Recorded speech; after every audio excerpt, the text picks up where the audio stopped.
Bom dia, meninos e meninas. O nosso estudo de hoje, então, no nosso ciclo crítico, é a obra O Marinheiro, de Fernando Pessoa. Para que a gente possa fazer esse estudo, eu vou compartilhar minha tela com vocês e a gente vai conversar um pouquinho sobre esse extraordinário escritor modernista, não é?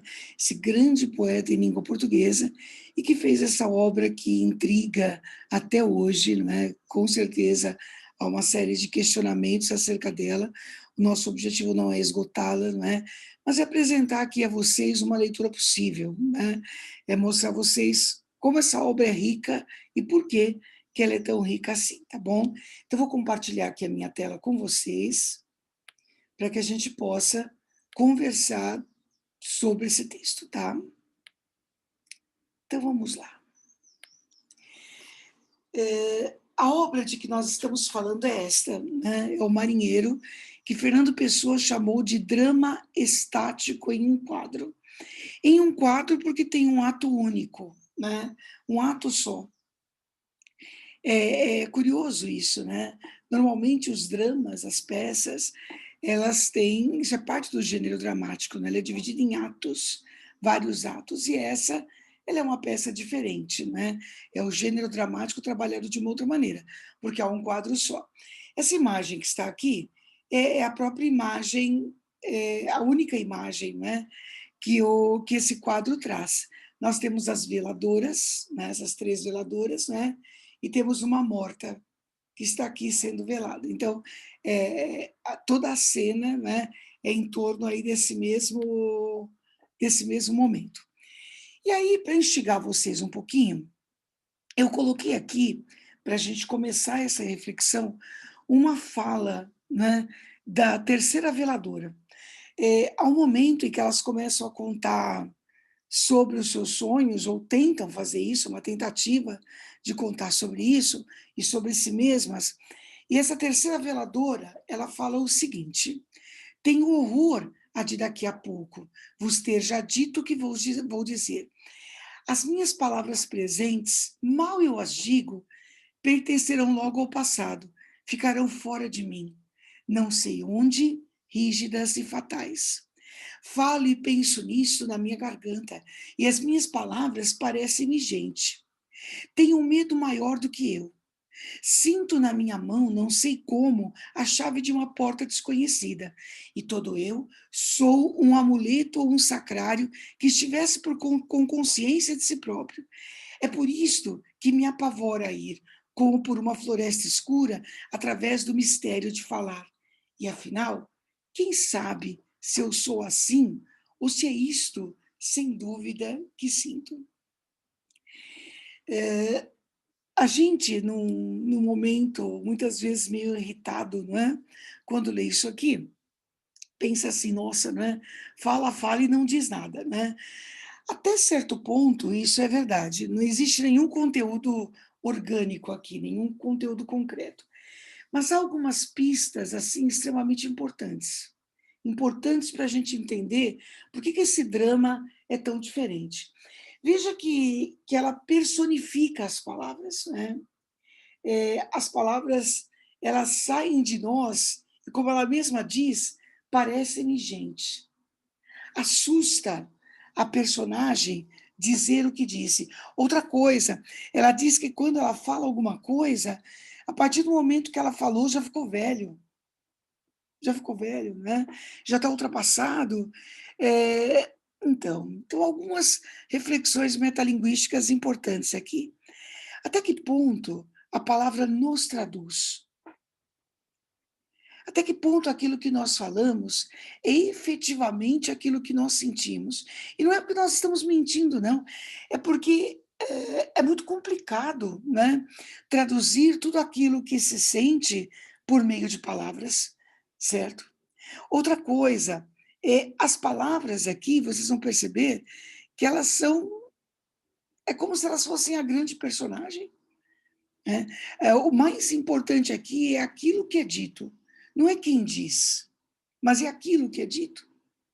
É na palavra que está todo o sentido, né?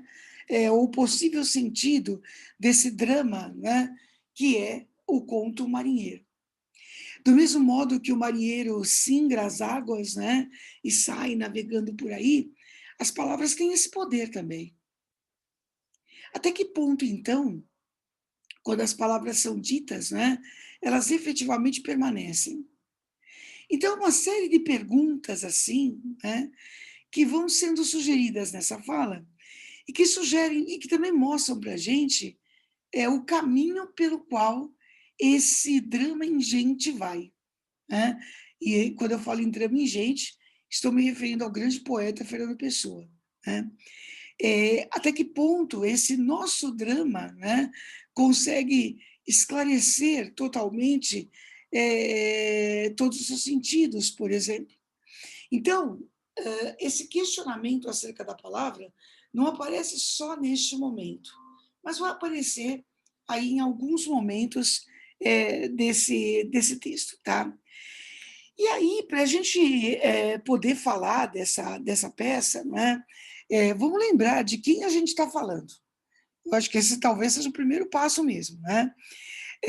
O poeta de que nós estamos tratando é Fernando Pessoa, que é um poeta moderno, que todos vocês conhecem, né?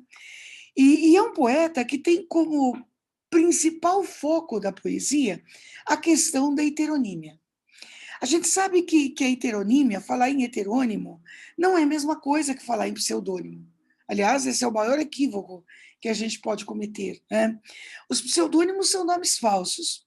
Mas, como vocês já sabem, os heterônimos são, são pessoas, né? São pessoas independentes, são pessoas que conseguem ter autonomia, né? Cada um dos heterônimos tem personalidade, cada um desses heterônimos tem um jeito de ser, tem um jeito, tem uma cor, tem uma profissão, enfim, todos eles são independentes, todos eles são gente. Nós também sabemos, né, que esses heterônimos aí, eles não são simplesmente eles não são simplesmente é, personalidades que ele cria, né? Mas são desdobramentos do próprio Fernando Pessoa. O que não significa dizer que ele tinha múltipla personalidade, mas significa dizer que ele precisou encontrar várias maneiras, várias formas de dizer essa palavra. Como disse a terceira vereadora, né, a palavra em si, uma vez dita, ela foi, ela já foi. E talvez ela não seja suficiente para traduzir uma pessoa. Então, o que faz Fernando Pessoa? Ele faz essa sua palavra adquirir formas completamente diversas, certo? E são palavras e são formas que vão mostrar maneiras de pensar diferentes.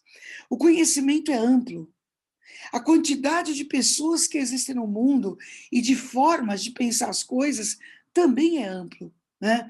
Então, toda essa pluralidade de indivíduos, toda essa pluralidade de pessoas, né, vão formar esta pessoa, vão formar uma humanidade.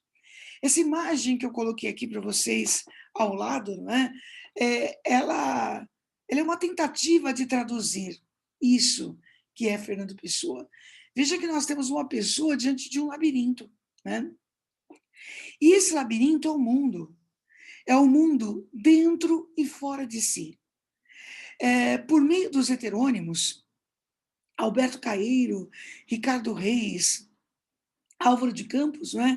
Nós vamos ter buscas por meio da palavra de tentativas de traduzir esses diversos caminhos.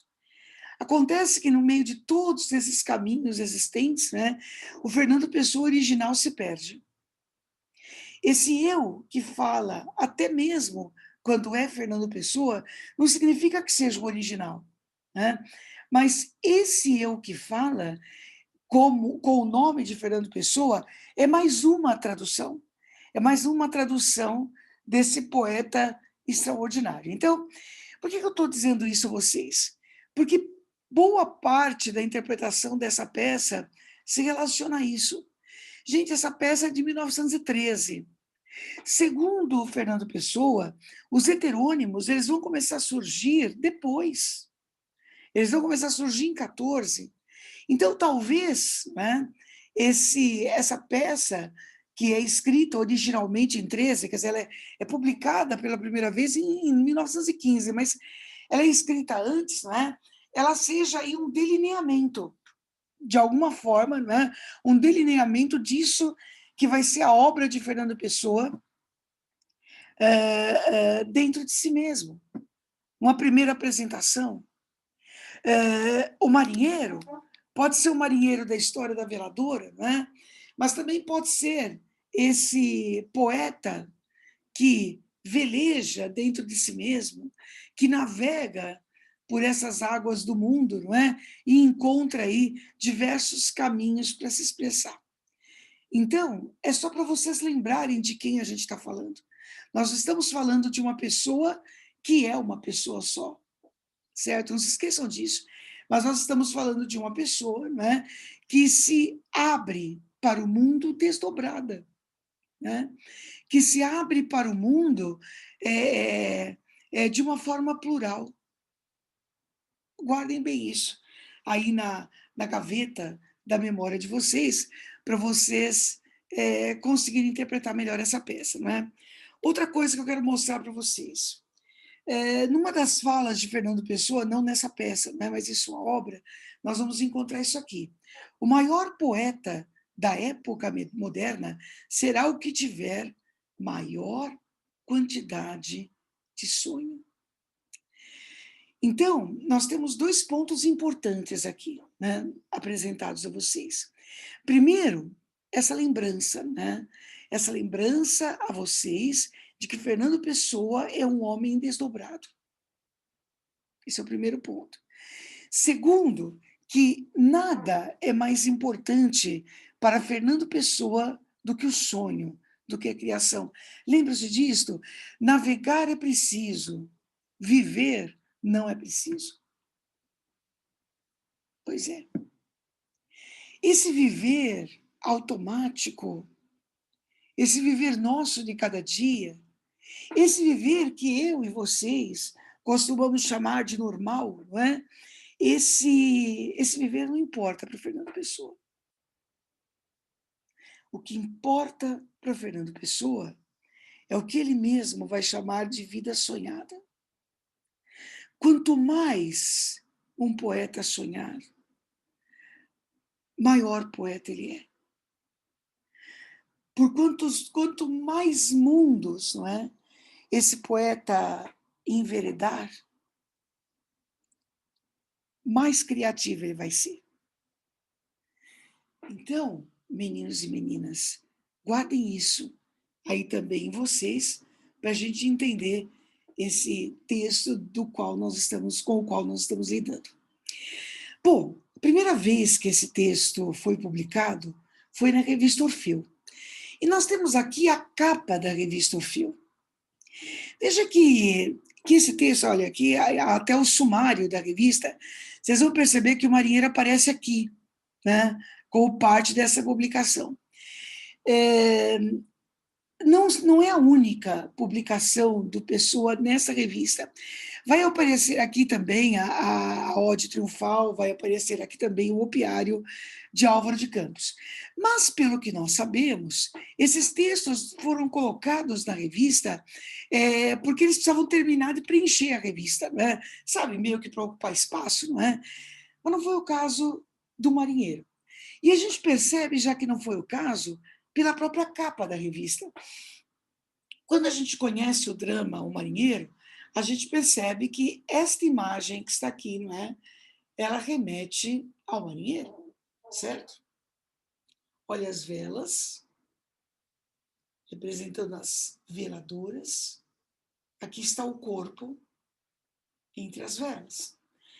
Isso, na verdade, acaba revelando algumas coisas importantes para a gente, né? Esse texto deve ser importante dentro dessa revista, porque, afinal, é a imagem de capa dela. Fernando Pessoa é um dos fundadores da revista Orfeu. E foi esse texto que ele escolheu para figurar no primeiro número. Né? Esse texto, como eu disse há pouco, ele foi escrito em 1913. Mas Fernando Pessoa sempre foi muito cuidadoso com tudo que escreveu. Então, ele não vai publicar isso em 1913. Ele vai publicar isso mais adiante nessa revista, que vai ser assim extremamente importante no modernismo, porque ela abre o modernismo português em 1915, né? E Fernando Pessoa sabia da importância dessa publicação, daí, né, ter escolhido este texto para fazer parte dessa revista. Ele escreveu uma carta, né, para esse amigo dele, o Armando Cortes Rodrigues, que era amigo e poeta, né, e num determinado ponto da carta, ele faz uma referência a essa publicação em 1915. Ele diz assim: o meu drama estático, o marinheiro, está bastante alterado e aperfeiçoado. A forma que você conhece é apenas a primeira e rudimentar. Então, apesar de ter sido um texto escrito em poucas horas, né, ele não escreveu em poucas horas e já colocou isso a público. Não, ele trabalhou nisso, como eu disse, por 2 anos. O final, especialmente, está muito melhor. Vamos ver que final foi esse, né? Agora, olha esse comentário que é muito interessante, olha só. Não ficou talvez uma coisa grande, como eu entendo as coisas grandes. Quer dizer, para o critério de Fernando Pessoa, o marinheiro não é que sim também grande coisa, né? Mas não é coisa de que me envergonhe, nem creio me venha envergonhar. É como se o Fernando Pessoa, na sua modéstia, dissesse assim, ó, dá para o gasto. Não é nada que vai me fazer passar vergonha, tá certo? Não é o melhor que eu escrevi, não é? Mas, enfim, não é?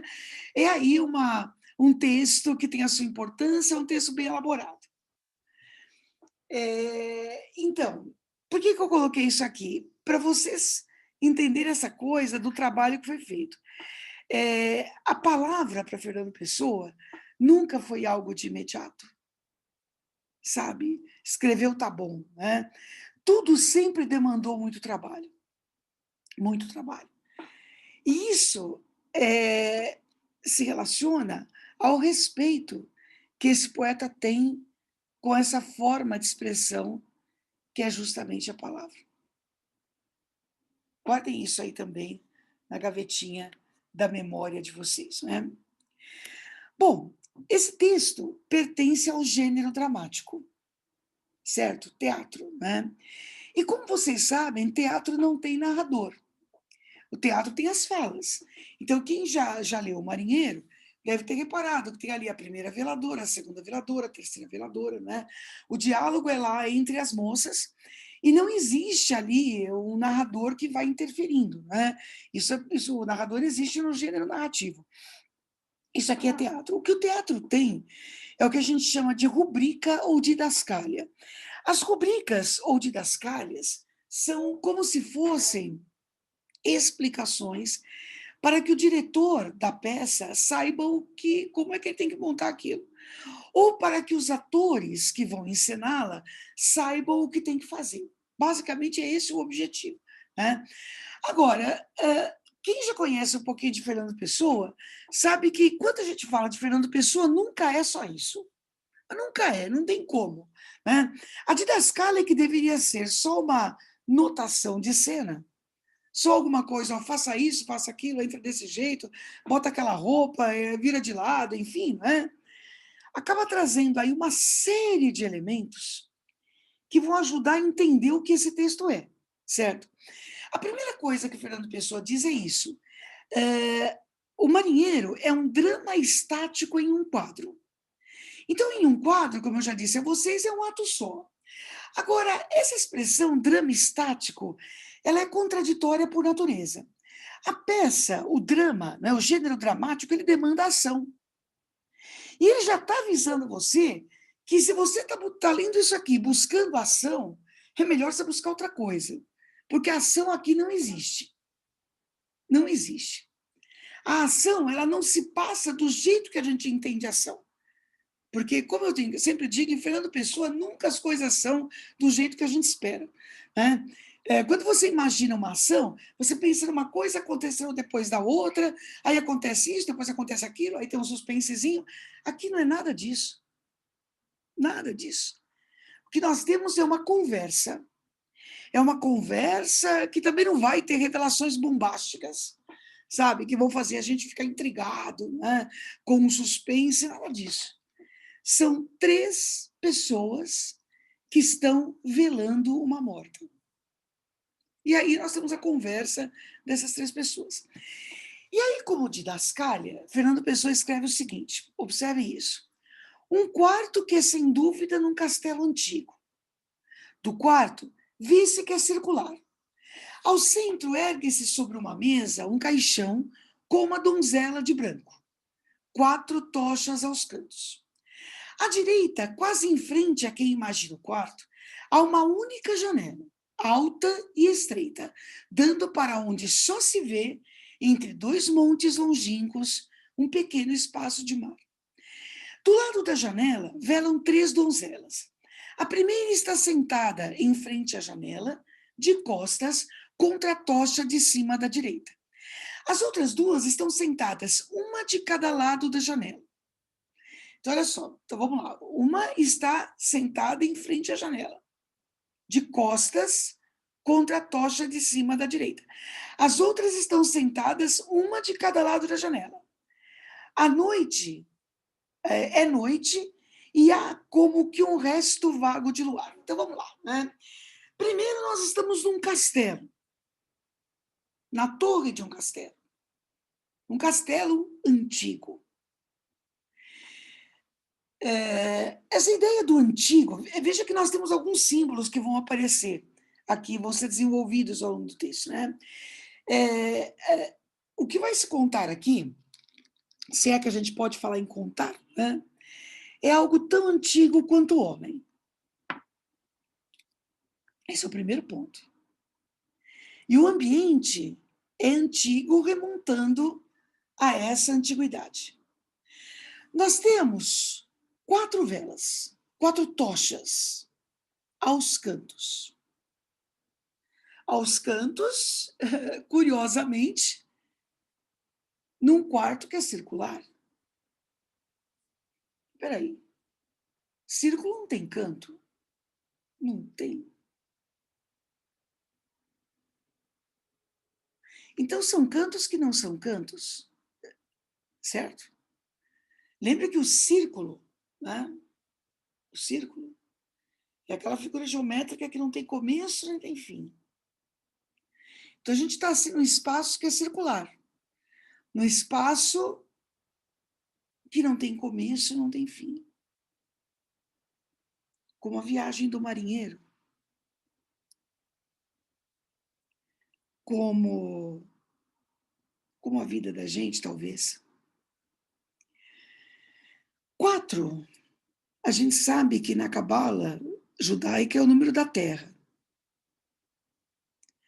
Então, essas tochas que iluminam, elas representam o elemento concreto, a terra. 4. Possível realidade.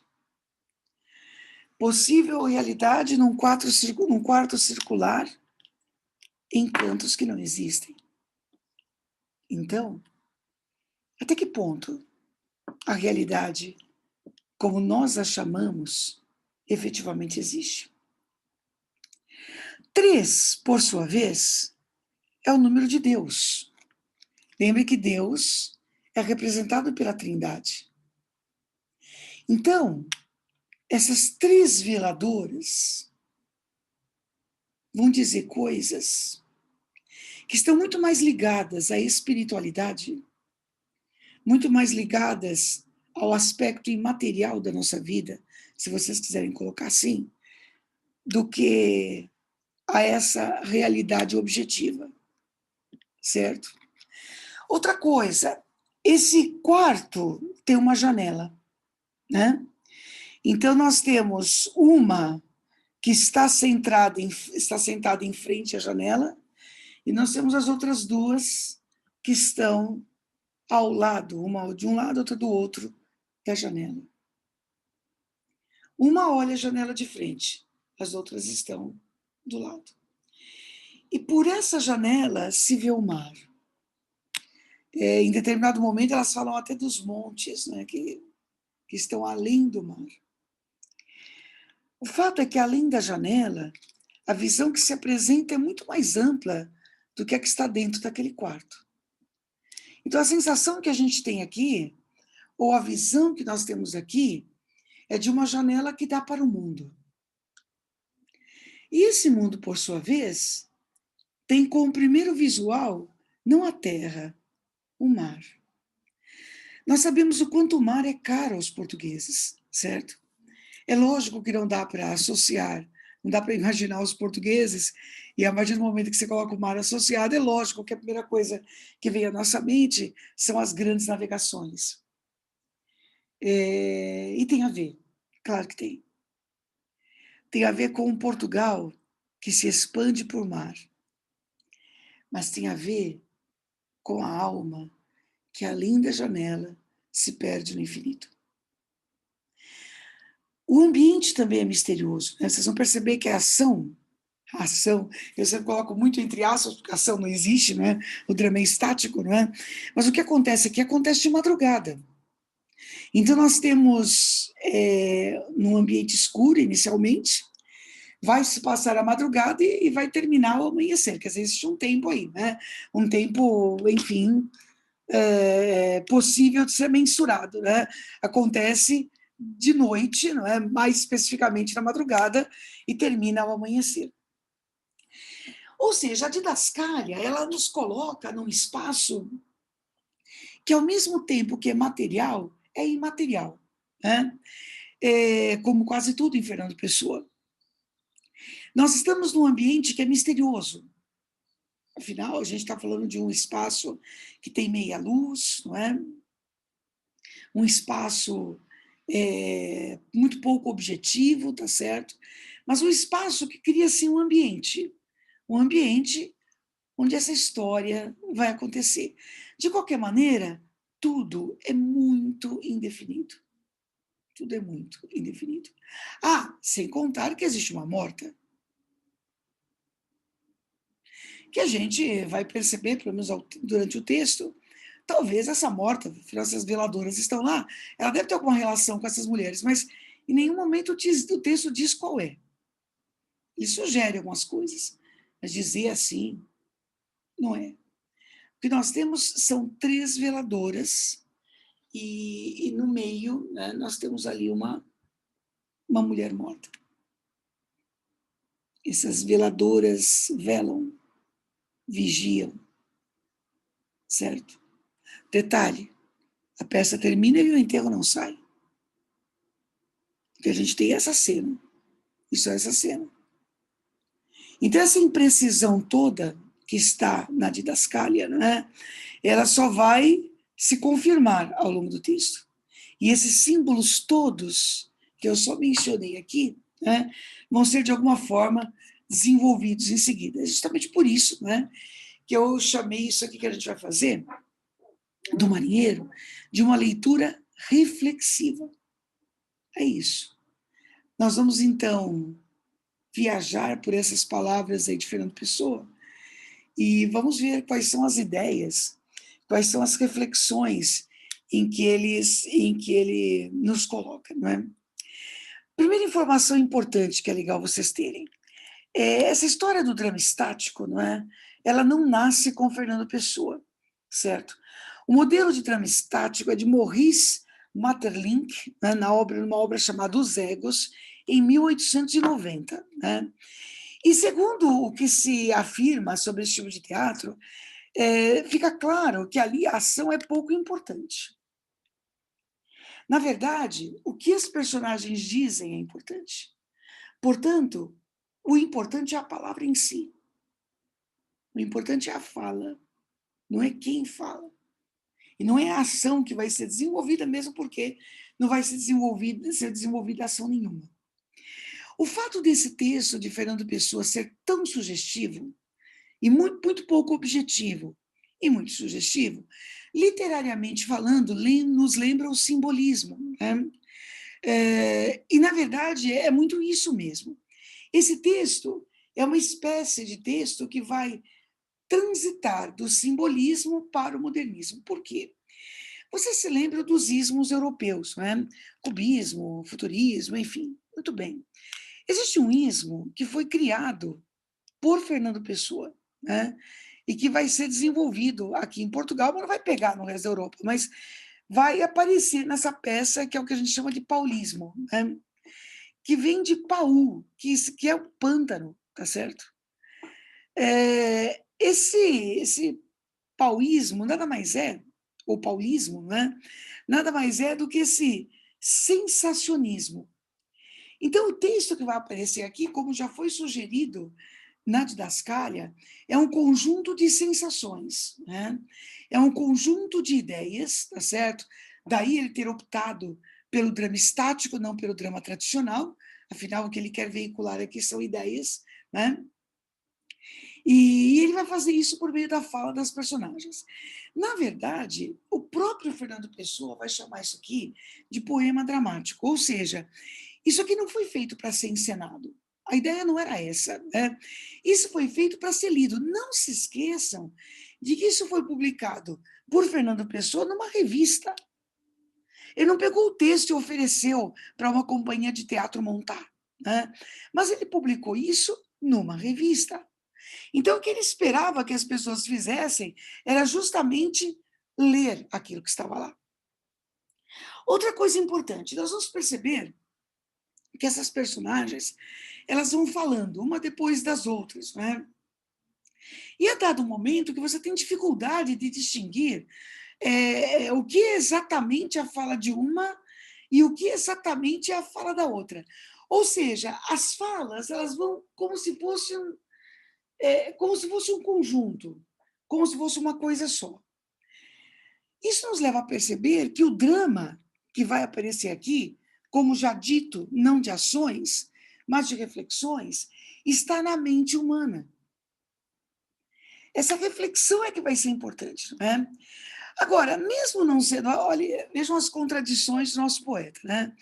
Mesmo sendo um drama baseado nesse modelo do escritor belga, né? Há uma série de coisas nessa peça, né? Nesse texto, que se refere ao teatro grego, né? E ele respeita esse teatro grego, o que é um negócio bem curioso, né? Era comum que no teatro grego o palco fosse circular, né? Então, como esse quarto que ele já disse que é circular. Outra coisa, no teatro grego, quando havia, lógico, havia personagens e na verdade deveria haver 3 personagens. Nunca poderia haver 4, né? Eram 3 personagens que faziam as suas falas, que é o que nós temos aqui.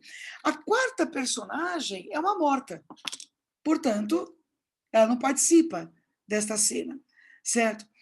Essa peça, como eu disse a vocês, ela permite que a gente imagine um tempo, porque fica claro, né? Uma das poucas coisas que ficam claras no texto, né? A coisa se passa de madrugada. No entanto, logo no comecinho, em dado momento, uma das personagens diz assim, ainda não deu hora nenhuma. Quem sabe se nós poderíamos falar se soubéssemos que hora é? Não há relógio ali. Não há como saber qual é a hora. Então, existe, veja que isso mantém essa ideia do tempo da memória, né? Apesar de haver um tempo que a gente consegue detectar, já que o texto acontece de madrugada, né? Esse tempo da memória, que é um tempo mais imaterial, ele é muito mais importante. Então, não existe essa marcação clara de tempo. Existe a unidade de tempo do teatro clássico. Isso acontece de madrugada. Mas as personagens que ali estão não se apegam à questão temporal. Certo? Como ela mesma diz, quem sabe se nós poderíamos falar se soubéssemos que hora é? Talvez a gente não conseguisse. O tempo é imaterial. O tempo aqui é ancestral. Como eu disse a vocês, desculpem, como eu disse a vocês, a temática aqui é anterior ao próprio homem. Espaço circular, sem começo nem fim. Né? Muito bem. Como eu disse a vocês, existe o respeito além das 3 unidades, né? Existe a unidade de tempo, que afinal acontece numa madrugada, né? Existe uma unidade de espaço, o espaço é a torre do castelo, então é como se Fernando Pessoa mantivesse ali um pezinho, né? No concreto, mas tecendo um drama pouco esperado nesse concreto. Não é uma tragédia tradicional, não é uma comédia tradicional, é um drama estático. Um drama estático junto com elementos que lembram o teatro tradicional. Ou seja, uma peça não tradicional num teatro tradicional. Material e imaterial se misturam, inclusive no jeito de escrever esse texto. Então, a ideia não é separar as coisas, mas a ideia, desde a estrutura desse texto, mostrar a vocês o quanto tudo isso se mistura, o quanto tudo isso se amalgama, né, numa coisa só, certo? Muito bem. Essas meninas, ou essas mulheres, essas veladoras, elas vão conversar até que a luz do sol apareça. Porque com a luz, os sonhos adormecem. São sonhos que elas vão contar. Mas quando a luz adentra a janela, é hora de acordar para esse mundo concreto que nós estamos. Pouco espaço para os sonhos nesse mundo concreto. Então é melhor aproveitar a madrugada, né, justamente para contar tudo isso. Como eu já disse a vocês, a obra é uma obra como se fosse naquele tom único, né? As falas praticamente se emendam, você não sabe onde uma começa, onde a outra continua. E essas falas, elas vão se diluindo, diluindo. Em nenhum momento você sabe como essas personagens são, fisicamente falando, porque isso não tem a menor importância. Prestem bem atenção a isso. O importante é o que se fala. O importante é como e aonde essa reflexão toda vai chegar. Bom, o fato é que as moças estão ali e, como eu disse, estão velando alguém, né? Curiosamente, não estão em volta dela, né? Como disse na didascália, uma está de frente para a janela e as outras duas estão nas pontas da janela. E no centro do quarto está a morta. Ela está lá. E é como se ela estivesse olhando para fora. Num determinado momento, elas resolvem contar coisas umas às outras. Olha o que diz uma delas. Contemos contos umas às outras. Eu não sei contos nenhuns, mas isso não faz mal. Só viver é que faz mal. Há um momento que elas conversam, elas fazem referência a essa morta, e eles dizem que talvez ela tenha morrido porque não sonhou bastante. Sabe, gente, o contar é uma forma de estar vivo. E isso não nasce com Fernando Pessoa. A gente vê isso lá nas Mil e Uma Noites. Nos contos das Mil e Uma Noites, a Sherazade, ela fica viva justamente porque conta para o sultão uma história nova a cada noite. Então, contar é uma forma de manter-se vivo. Contar é traduzir-se. Todas as histórias, as grandes histórias contadas no mundo, desde as Mil e Uma Noites, a Divina Comédia, né, aos nossos grandes romances nacionais, por exemplo. Tudo isso nada mais foram do que... tudo isso foram formas de contar o mundo. E a gente se vê, se traduz quando se conta. Então, contar histórias é algo que é forte. Antes de começar a contar a história principal, elas vão passando a bola uma para a outra, né? Mostrando o quanto elas têm dificuldade de contar. Fica claro que elas têm essa dificuldade, né? A segunda veladora é que vai contar a história central aqui do marinheiro. O marinheiro só vai aparecer agora na história, né? Mas as outras, elas vão tentando, e elas não conseguem traduzir os seus sonhos, né? Porque o que elas querem contar é isso, né? Elas querem contar os seus sonhos. Porque os sonhos de cada um representam a essência de cada um. Os sonhos de cada um são as representações do seu inconsciente. E é no seu inconsciente que está aquilo que efetivamente você é. No nosso consciente está muitas vezes aquilo que nós simulamos, o papel que nós fazemos no dia a dia, aquilo que nós temos que cumprir em cada espaço que estamos. Mas o nosso inconsciente está aquilo que nós somos de verdade. E que sem os freios do normal, do anormal, do certo, do errado, do pode, do não pode, tudo isso flui na hora em que nós adormecemos, quando o nosso inconsciente se manifesta e nós sonhamos. Duas das veladoras não conseguem contar.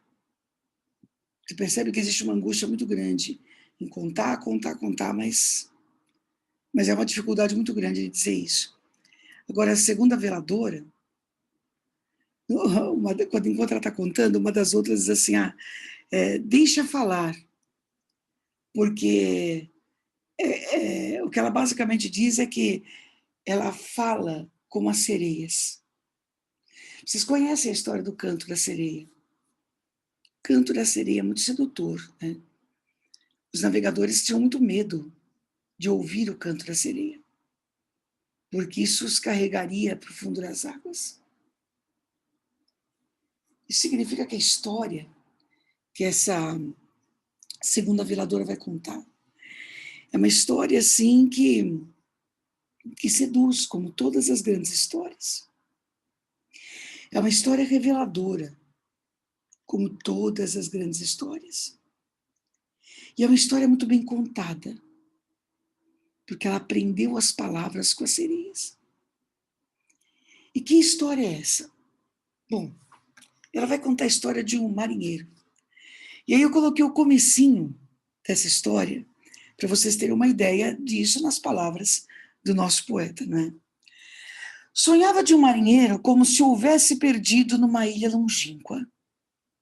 Nessa ilha havia palmeiras hirtas, poucas, e aves vagas passavam por elas. Não vi se alguma vez pousavam. Desde que, naufragado, se salvara, o marinheiro vivia ali. Como ele não tinha meio de voltar à pátria, e cada vez que se lembrava dela, sofria, claro, estava distante dela, né? Pôs-se a sonhar uma pátria que nunca tivesse tido. Pôs-se a fazer ter sido sua uma outra pátria, uma outra espécie de país, com outras espécies de paisagens, e outra gente, e outro feitio de passarem pelas ruas e de se debruçarem das janelas. Cada hora, ele construía em sonho esta falsa pátria, e ele nunca deixava de sonhar. De dia, a sombra curta das grandes palmeiras que se recortava, orlada de bicos, no chão ariento e quente. De noite, estendido na praia, de costas e não reparando nas estrelas. Esse marinheiro que naufragou, ou seja, ele, por algo contra a vontade dele, ninguém naufraga porque quer, tá certo? Ele vai parar numa ilha, portanto, afastado da civilização, afastado do contato com os outros, afastado dos outros, né? E, obviamente, no começo foi difícil, né? Nossa, é complicado estar ali, longe de todo mundo. Mas, com o tempo, ele descobriu um jeito de estar ali. E o jeito foi entrar numa pátria que nunca existiu. Essa pátria sonhada por ele, como ele mesmo depois na continuação da história vai colocar, ela tinha seus próprios habitantes. E o marinheiro interagia com essa pátria. Ele sabia já até todas as ruas, sabia o nome dela, sabia o que acontecia, o que existia. Veja que ele tinha muito tempo ali para pensar, né? E nessas, ele criou essa pátria de uma forma tão ampla, tão abrangente, tão concreta para ele, que quando ele tentou se lembrar de como era a pátria de onde ele veio, ele não conseguia mais. Embrenhado em sua própria criação, o marinheiro não conseguia mais sair dela.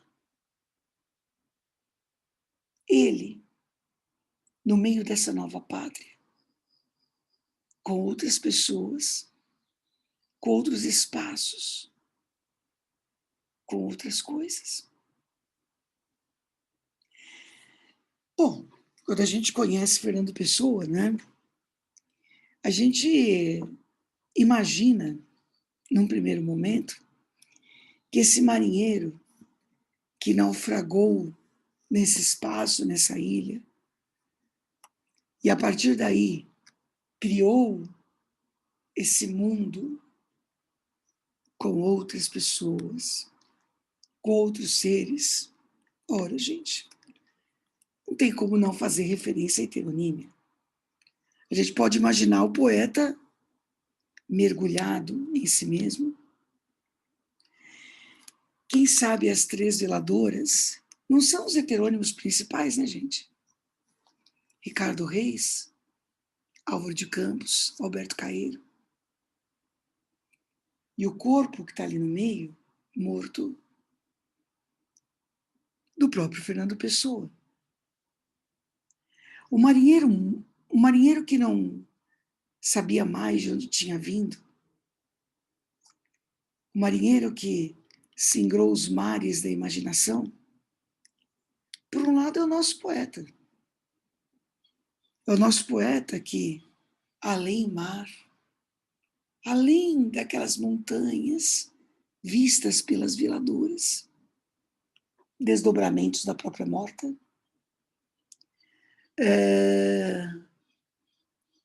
criou esse mundo aí que a gente conhece.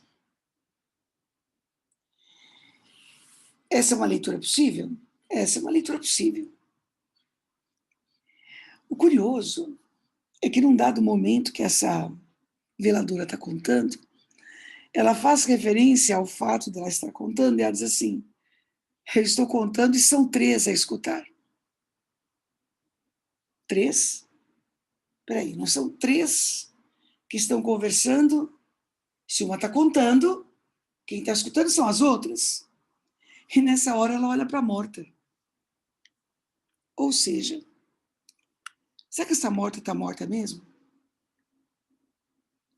Ou essa morta, metaforicamente falando, não é o próprio eu pessoano que morre, mas continua existindo. Morre enquanto personalidade única, mas desdobrado, continua existindo e continua se ouvindo. Lembram que nem o ele mesmo é ele mesmo? Então, uma leitura que a gente consegue fazer, dessa história contada pelo marinheiro, é algo praticamente metalinguístico, certo?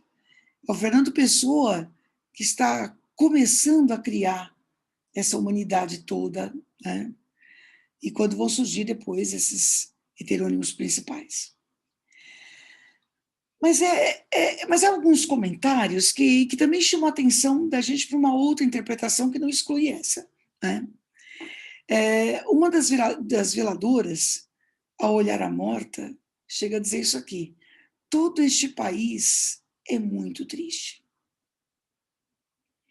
Bom, vamos aos símbolos que nós temos aqui, não é?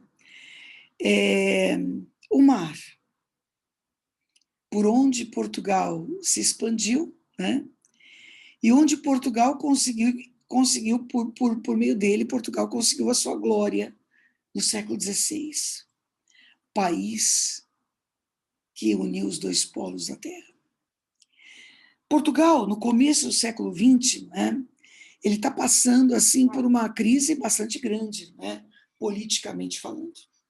Portugal, no começo do século XX, não tem essa grandeza, né, e essa importância que Portugal vai ter no seu passado, né, no seu passado do século XVI. A imaginação do marinheiro cria o que Fernando Pessoa vai chamar depois, em alguns poemas do Mensagem, de um quinto império, né? O quinto império, que na cabeça de Fernando Pessoa, seria um império construído por meio da palavra. E a palavra tem na poesia a sua maior expressão. Os poetas criados, os heterônimos, são os poetas que faltam a Portugal. Esse império feito de cabeças pensantes, mas cabeças pensantes que são artistas, e cabeças pensantes que se manifestam por meio da palavra. Então, nós temos uma reflexão, vamos organizar isso aqui, né? Nós temos uma reflexão por meio da história do marinheiro sobre si mesmo, sobre esse quinto império formado de heterônimos, formado de poetas que vão reconstruir Portugal a partir da palavra, e o próprio país, né, que precisa ser reconstruído. Então, nós temos uma reflexão que, por um lado, é metalinguística e, por outro lado, é política também, né? Qual era o país que Fernando Pessoa queria para si? Qual era o grande Portugal que surgiria a partir das palavras de Fernando Pessoa? O fato é que as veladoras que estão ouvindo a história, chega uma hora que elas começam a cobrar. Bom, e aí, o que aconteceu? E então? E ela diz assim, olha, eu não lembro, não sei. O que ela diz que sabe é que quando o marinheiro foi para ser resgatado, ele não estava mais lá. Portugal original não existe mais, né, gente? Portugal do século XVI não existe mais do século XX. Não adianta procurá-lo. O Fernando Pessoa original também não existe. Não adianta procurá-lo. O que precisa fazer, o que Portugal precisa fazer, é se reconstruir. E qual é a opção? Se reconstruir pela palavra. Se reconstruir pela reflexão. Se reconstruir pela literatura. Ah, é agora, é agora. Sim, acordou alguém. A gente que acorda.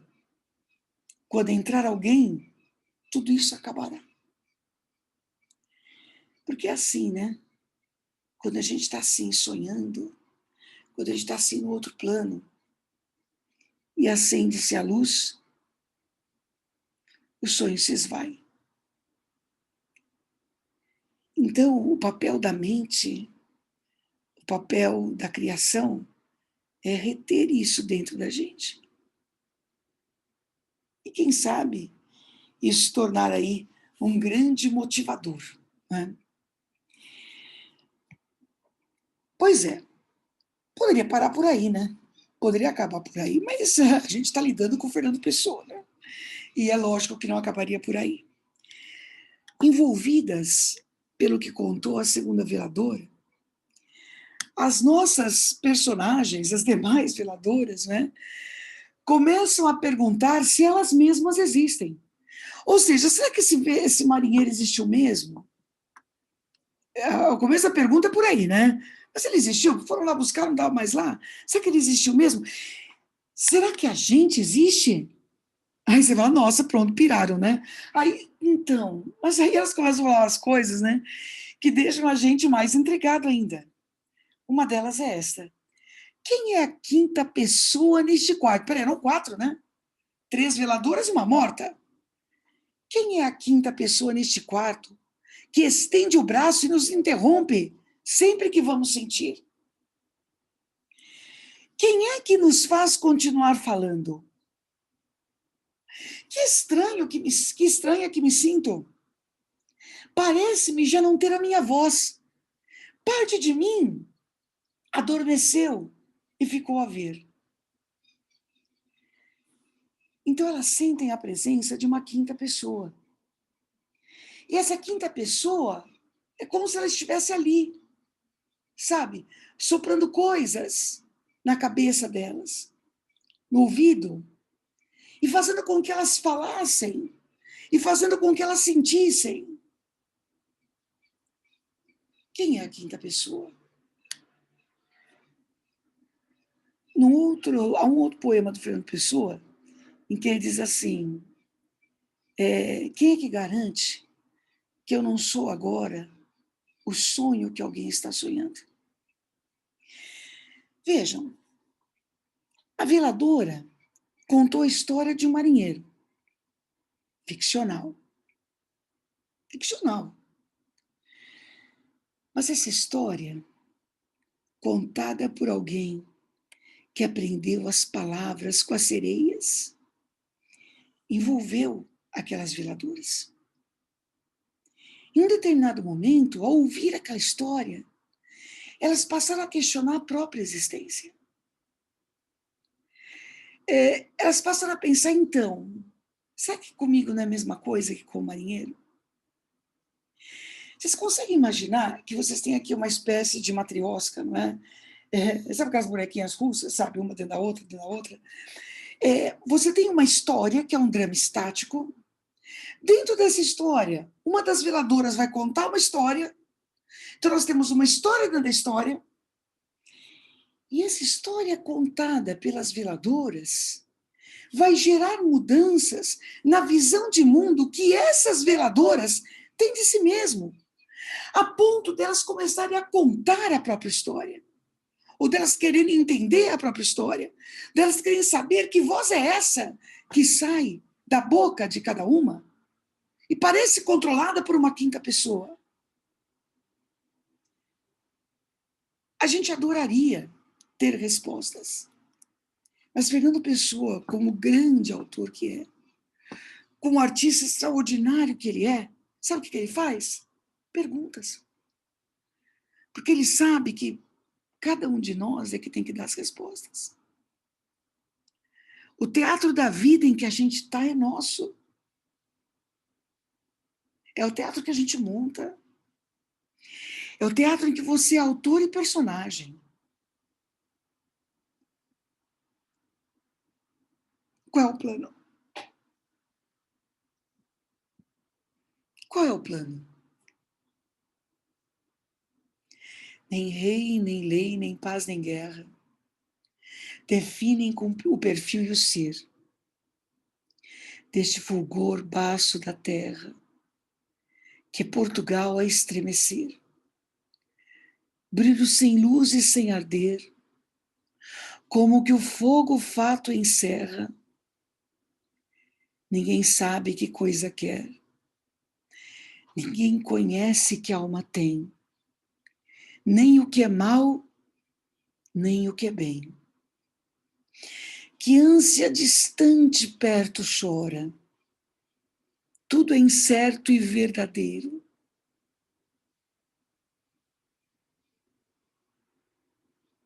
Tudo é incerto, nada é inteiro. Ó Portugal, hoje és nevoeiro. É a hora. Esse fragmento não está no Marinheiro, mas é um poema chamado Nevoeiro, que está no livro Mensagem. E é claro que esse nevoeiro todo cheio de perguntas, feitas às veladoras, feitas a nós, que nos colocam nesse teatro, que nos mostram nesse teatro, que nós olhamos para fora, buscando o horizonte, e que nós temos medo de morrer por não termos sonhado bastante. Qual é o sonho que a gente tem para contar? Qual é a voz que sopra também no seu ouvido? Existe mesmo uma quinta pessoa? Até que ponto nós não somos grandes ficções? Criadas, talvez, por alguém maior? Até que ponto existe a nossa autonomia? O marinheiro, pessoal, não é um questionamento só de Portugal, dos rumos estranhos que Portugal está tomando no século XX. Não é um questionamento só de Fernando Pessoa acerca da sua criação, uma espécie de gênese da gênese, não é? Já que a gente está falando de algo criado inicialmente em 1913. Mas é algo nosso também. Nesse teatro imenso, em que eu e vocês vivemos todos os dias, qual é a fala que efetivamente é nossa? Qual é a nossa história? Até que ponto a gente consegue contar todo o nosso sonho e concretizar isso tudo? Bom, mas como eu disse no começo, o amanhecer interrompe os sonhos, né? E a peça termina assim. Um galo canta, a luz, como que subitamente aumenta. As 3 veladoras quedam-se, silenciosas, e sem olharem umas para as outras. Não muito longe, por uma estrada, um vago carro geme e chia. É o som da realidade do amanhecer. Carro, o galo. Esse som adentra pela janela, interrompendo por alguns instantes aquela reflexão que está sendo feita. Até onde isso vai dar? Não tenho a menor ideia. Nem Fernando Pessoa tem a menor ideia. A obra dele só está começando. Só está começando. Portugal também tem uma trajetória aí para contar. E diante dessa instabilidade que Portugal vive, qual é o futuro? Não tenho a menor ideia. O que é que dá para fazer? Navegar. Isso dá para fazer. Lembre-se, navegar é preciso. Viver não é preciso. Essa é uma fala. É a fala de um marinheiro chamado Fernando Pessoa, que vai viajar pela poesia, que viaja também numa reflexão acerca de si, acerca da sua cultura, acerca do seu país. É isso, meninos.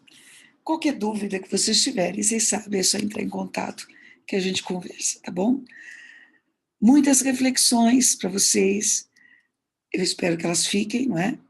E um grande beijo no coração de todos vocês.